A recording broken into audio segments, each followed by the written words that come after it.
ஒரு A4 ஷீட்டை ஸ்கொயராக எடுத்துக்கோங்க. அதை இந்த மாதிரி ட்ரையாங்கிள் ஷேப்பில் மடிச்சுக்கோங்க.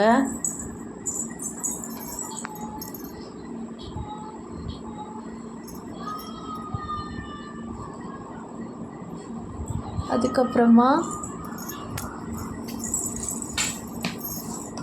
இந்த மாதிரி ரெண்டாக மடிச்சுக்கோங்க.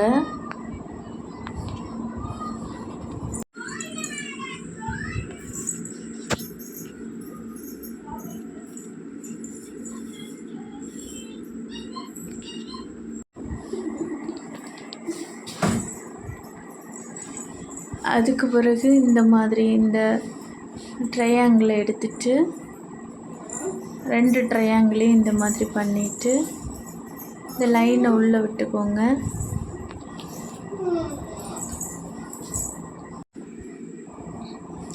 இப்போது இந்த முனையிலேருந்து கீழே பார்த்து இந்த மாதிரி நேரே லைனுக்கு நேரே வச்சு மடக்கிக்கோங்க. அதே மாதிரி அடுத்த பக்கத்தையும் மடக்கிக்கோங்க.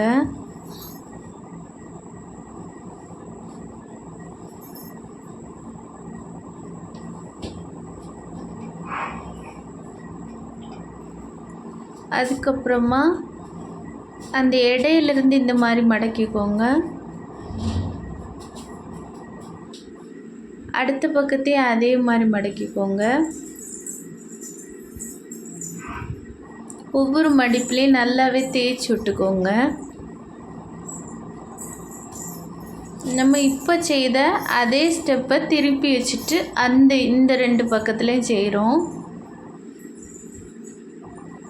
ஃபஸ்ட்டு இந்த மாதிரி மடக்கிக்கணும்.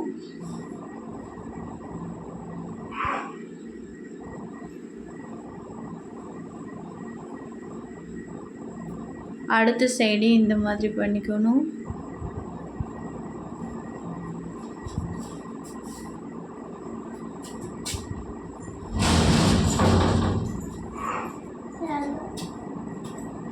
அதுக்கப்புறம் நம்ம ஃபஸ்ட்டு செய்த அதே ஸ்டெப்பை பண்ணணும்.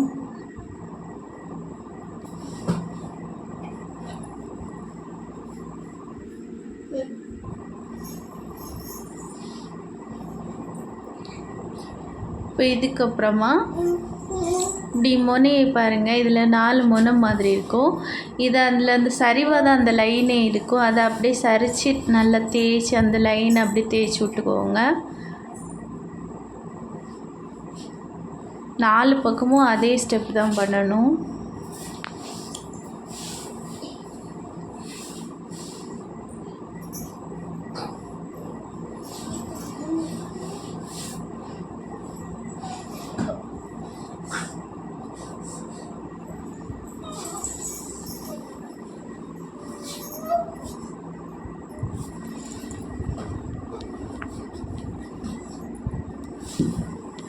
இப்போ நம்ம விரல் விட்டு உள்ளே விரித்து விடும்போது நமக்கு ஒரு பனானா ஷேப்பிங்கில் கிடைக்கும். அந்த லைன் எல்லாம் எடுத்து விட்டுக்கோங்க. பார்த்தீங்களா?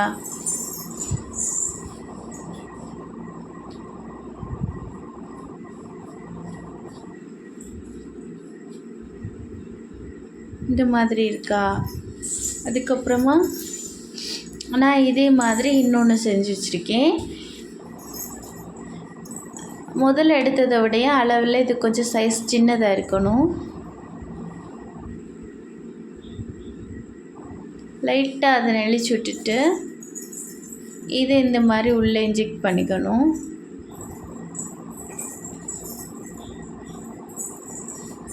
இந்த வாழையெல்லாம் கொஞ்சம் அமுக்கி வச்சுட்டு அப்படி உள்ளே கரெக்டாக உள்ளே விட்டுக்கணும். பாருங்கள், உள்ளே விட்டுட்டேன்னா எப்படி இருக்குது பாருங்கள். நல்லா இருக்கா? பனானா மாதிரி இருக்குது பார்த்தீங்களா? இது பேப்பர்லேயே செய்யக்கூடிய பனானா. என்னோடய சேனலை சப்ஸ்கிரைப் பண்ணுங்கள், லைக் பண்ணுங்கள், கமெண்ட் பண்ணுங்கள், ஷேர் பண்ணுங்கள்.